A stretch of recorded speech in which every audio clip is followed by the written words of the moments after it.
folks, I've got Jennifer's tenor ready for you. This is number 688, and the most important thing about it is the cool walnut back and sides.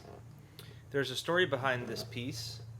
She sent me a couple of boards from a broken piece of furniture that someone in her family made, and the idea was that we could try to make as much of an ukulele as possible out of that walnut. And so this back and the sides and the fretboard and head plate are all from that board. And obviously this was a big surprise that it was going to be this cool looking.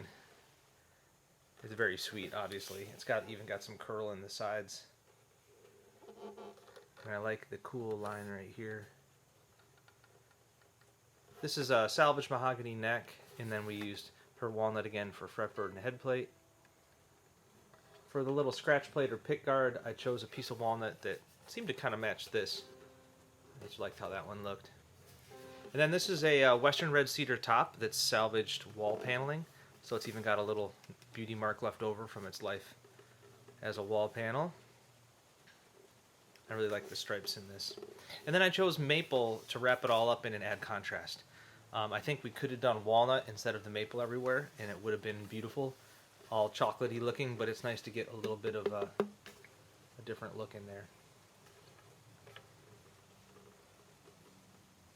And I like how cedar sounds as a top. It's plenty loud, but it's got some depth and warmth to it.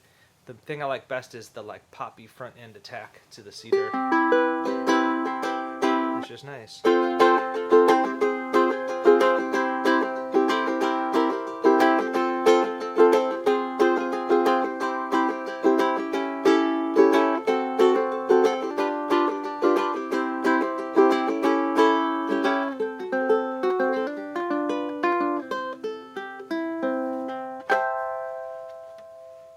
Yeah, it's pretty cool.